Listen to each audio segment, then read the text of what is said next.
So yeah, I think in that analogy though, you probably have heard the term like hunter, like a hunter style of salesperson versus the opposite, which would be a farmer.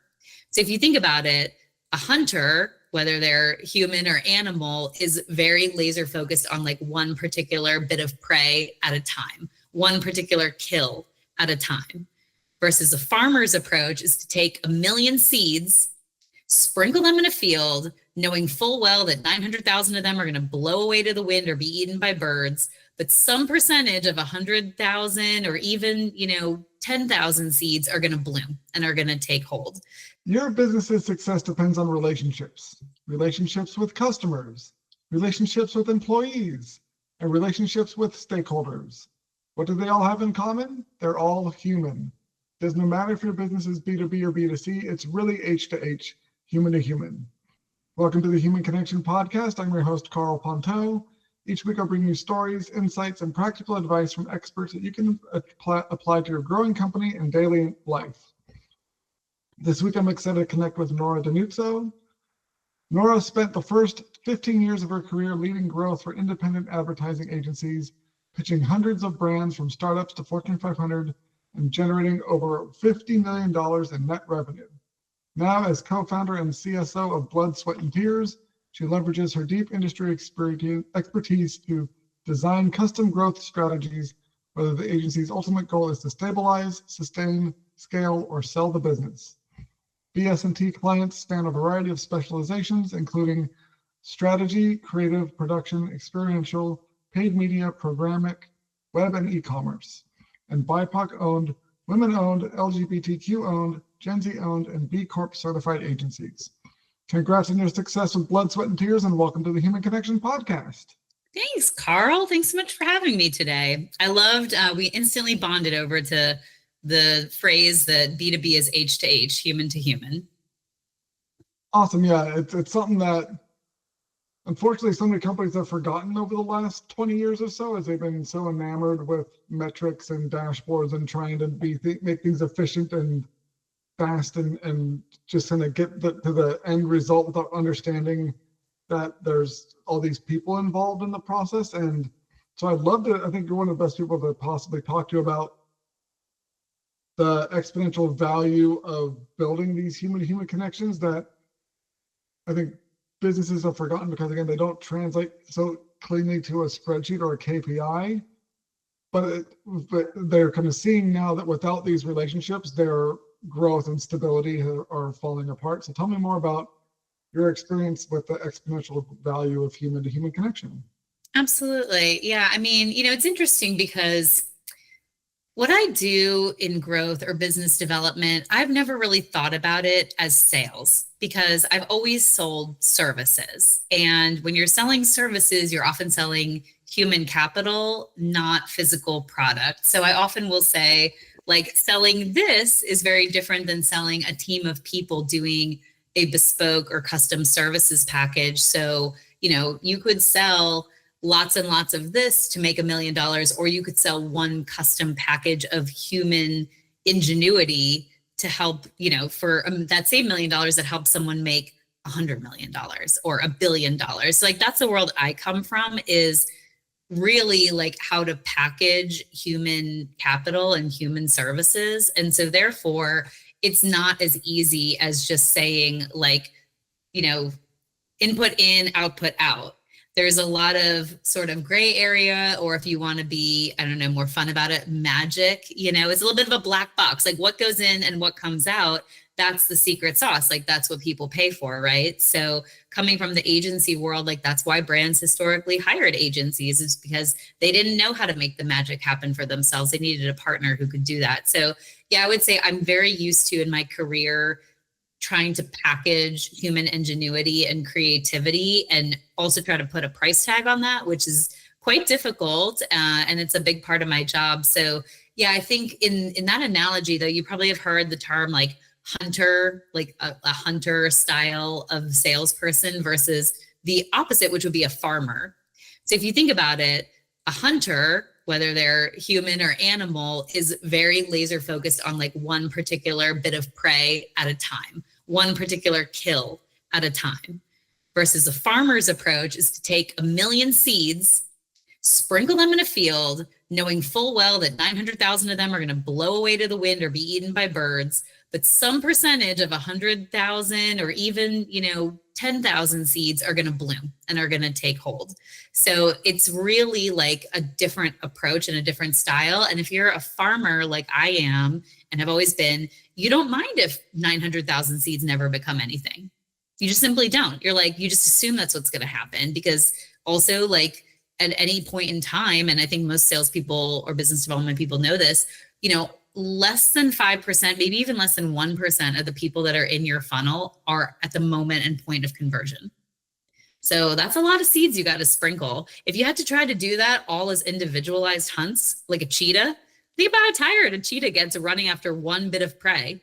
You exhaust yourself. So I think when you're farming, there are also some of those plants that like takes 5 years for them to bloom, like some of those like cacti, or some of these ones like hydrangeas are like historically difficult. It's like, it's okay if it takes 5 years for the hydrangea to bloom. It's no big deal, because you've already sprinkled, and you sprinkle all the time, seeds constantly to the wind. Something is blooming at all times. Yeah, I think that's that mindset of long-term planning and being willing to wait for, like I said, those slower to bloom opportunities to bloom is a mindset that I think companies have lost track, or don't have that skill anymore. They aren't patient enough for those, because they keep trying to, they're looking for something that's going to like bloom right away and bear fruit like the next day, and be able to like add it to their stockpile of stuff. They want just like that ROI as quickly as possible, but they're not willing to nurture or wait for things to grow. And their expectations have kind of outpaced what's possible for humans when it comes to building trust and relationships.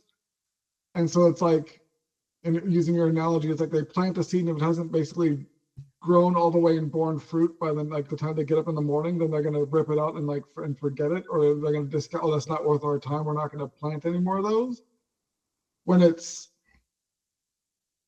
that mindset, and then you run back to like chasing stuff like a cheetah, and then wonder why they're burnt out, because they get it. Just that, I think there's a whole mindset shift that has to happen in the industry. I think that companies that do make that shift and are able to invest in those relationships and let those variety of relationships nurture, they're going to be way more successful in the long run, and like necessarily more in the short term, if they have the right sort of system set up, because they're actually building relationships that last, and not just, again, trying to chase after like a fleeting prey like a cheetah.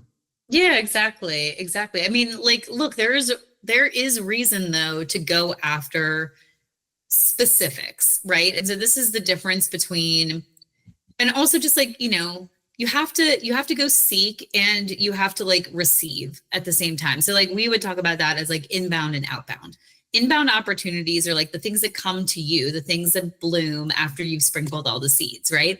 But then also like you need to complement that with like the things you really want, the things would help your business grow. And so it's always a mixture. It's never wholly one or the other. I really think it's very hard to build a business with just the hunting, like just that. Like think about hunters and gatherers, like they often starved or went hungry because the time in between these kills was long. And it's also, it's a resource drain to hunt. So you had to supplement it with like the things that you farmed and like the crops, and like it's the meat and the veggies on the plate together that makes a full meal.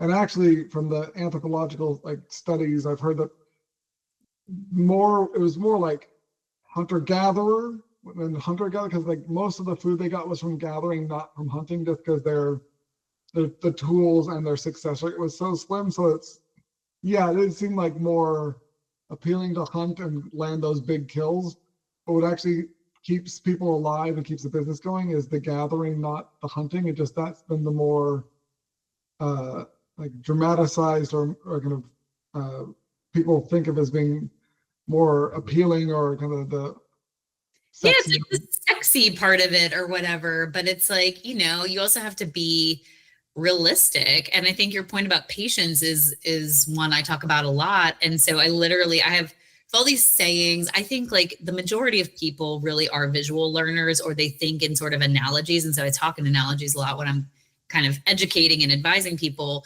But this notion I say all the time, growth is not 6-minute abs. Okay. So like to your point of like, you don't give something long enough, growth doesn't happen in days, weeks, or months. It happens in quarters and years.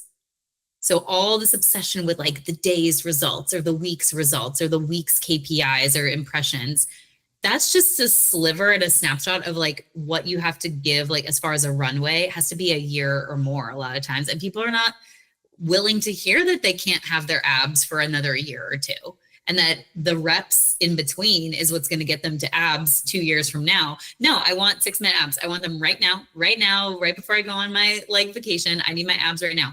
Okay, like if that actually worked and there were all these like magic bullets or silver bullets or whatever, I tell clients all the time, if this stuff was easy, we'd already be retired on the beach in Bali. We'd all be retired already. None of us would be working. None of us would be doing any of this stuff that we're doing. We wouldn't be on podcasts. We wouldn't be writing blogs. We would literally be retired. But guess what? We're not, because this is hard.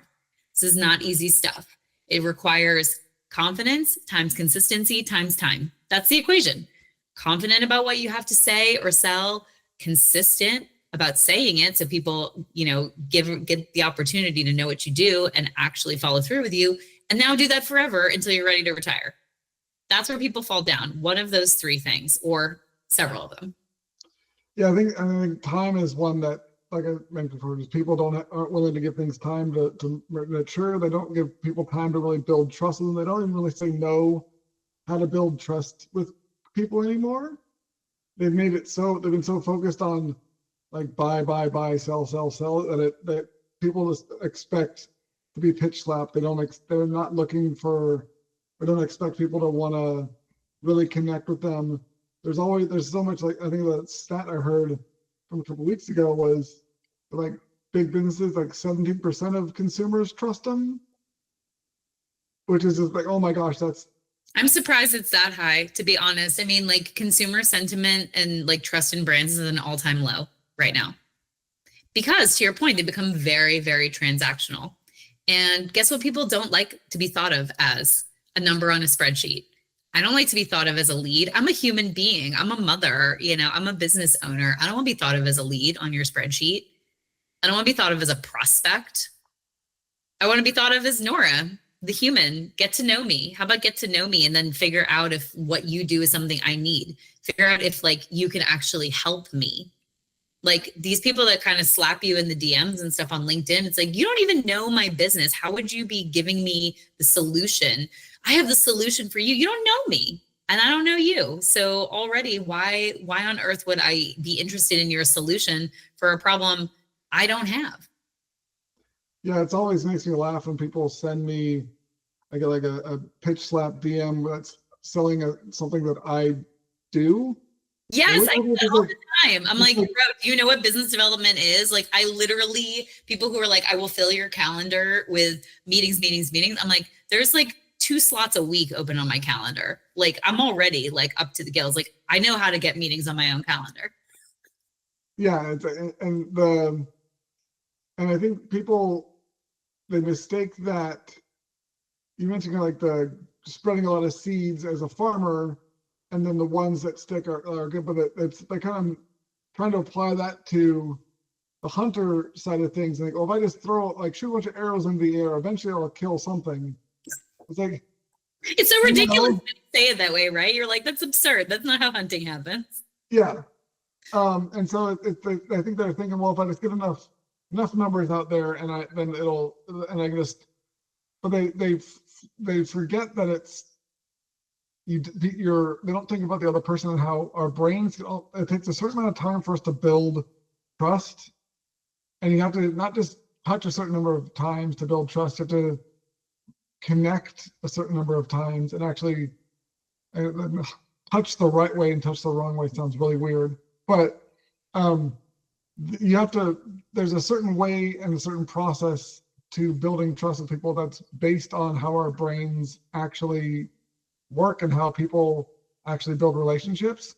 And if you just try and jump to the trust without getting to the know and the like first, you're just basically going around burning a bunch of bridges and annoying people, and then you wonder why business isn't going well, because you're not building trust the way that our brains are wired to build trust. And even though technology is advanced, continues to advance at a faster and faster pace, we're still using the same OS as we have since hunter-gatherer days, basically. Mm-hmm. So Mm-hmm. unless your approach and your strategy takes into account what your audience is feeling and thinking and how they behave, and folks that get to know them first as a human being, then you're just add to the white noise and all the kind of overwhelm of content that no one really cares about and is asking for, because you're just running around pitch slapping people and annoying them. Well, and also think about too, Karl, like when we talk about the psychology of humans, what human being wants to be hunted and wants to feel like someone's prey? Like, I stalk you, you know, like terrorize you basically, and then I finally back you into a corner and force you to submit to my will. That's not a good way to begin a relationship with somebody you want to do business with. I don't want to feel stalked and terrorized by people. If I do, I'm actually going to block them, and I'm going to say, please don't ever contact me again. Like, I don't want to feel like I'm your prey. I don't want to feel like I'm your kill for your like trophy for your wall. Okay? Like, when you really break that analogy down, think about it all the way through. Like, you're really trying to like tell people that they're part of your quota. No one wants to be part of your damn sales quota. Yeah, and it's funny you put it that way. Like it's like people talk about, oh, we can personalize your outreach and stuff. It's like, but it comes across as personalization that's like, we've been digging through your trash or like stalking you as you're like on your day-to-day life, and now we know you, but you know about them, or like you got like you guys like stalked them or kind of like invaded their privacy to get to know them, but you don't really actually know them in a way that's like, here we actually have a friendship or a connection. Yeah, where's the consent? Yeah. Where's the consent in that? Like, I am a consent positive person in all aspects of my life, you know? So it's like, I want people to consent to talk to me, to do business with me, to hear from me, to hear ideas about their business. Could I share a thought with you? Like, that's kind of like the coaching approach, right? It's like, even if you're coaching with someone, you have to ask if you can, as a coach, you have to ask if you can share a thought or an idea. Consent is really important. And I think consent is missing in a lot of modern marketing. I think Europe, obviously with GDPR, had a big push for consent. And I think the US needs to catch up. I mean, for B2C work, which like, so working in agencies, you know, you can do B2B to B or you can do B2B to C, but like a lot of my career was B2B to C. And so we had can spam we had to deal with. You can't just email people that never signed up for, you can't email consumers that never signed up for your stuff. That's not allowed. But somehow in B2B, it's like the Wild West. It's like, I never signed up for this. And it's like, well, that doesn't matter because you're a business and I'm a business, so I can stalk you and harass you. And it's like, I have no recourse to opt out of those communications. That is a terrible way to start a relationship with another business owner. Yeah, and it's something that the mindset, I think, needs to, and I love what you mentioned about you don't like feel like you're part of someone's quota. And I think it's, people get so focused on what they need, they forget that to get what they want, I think it's like the Zig Ziglar quote, if you want to get what you want, just start by giving everyone what they need first, or I butchered that terribly, but give people what they want if you want to get what you want. And if you think about it, like we mentioned, you don't want to feel like you're someone's prey, or they're like the sale they're trying to close, or a line item in a quota. So if you focus on making people feel human, and like you're connecting them as a human being first, that is what I think causes the exponential growth that all these companies are fighting for. If they just slow down and build those human connections, then they'd actually get that exponential growth that they want, instead of the exponentially rapid rate of burning all these bridges around them. Completely, yes. And like, I tell people all the time, when I feel and I get the energy from people that I'm part of their quota, what it's giving is that like you're thirsty, that you need revenue. And guess what? Like your immediate need for revenue is not my problem. My business problem is my problem. And I want to hear from you that you know how to solve my business problem. First, you had the thought to ask me what my problem is. If it's not obvious, then I tell you, and then you tell me whether you can solve it. I don't care that you need revenue. It's not important to me. I need to know that you can solve my business problem. Tell me how you can do it. And it really is that simple, just starting by asking questions and listening. And so many people, like I assume because they can scrape all this information or pull these insights or like buying incentive actions online that make people qualified to be an MQL or SQL or whatever. It's like, just talk to people and ask them what they need help with. And if you can help them, then move the conversation that way. And it's a much more natural way of building relationships. And it actually is a lot more successful way of building connections and getting what you want by starting with how can I help the people across me instead of just focusing on who can I kill in this room that will add to my quota. Exactly. Selling is helping. Selling is helping. All right. Well, thank you so much for being on the show today, Nora, and connecting with me. If you enjoyed this episode of the Human Connection Podcast, please like, leave a review, and share it. If you'd like to connect with myself or Nora, check out the links in the show notes. And remember, no matter if your business is B2B or B2C, it's really H to H, human to human. Happy connecting.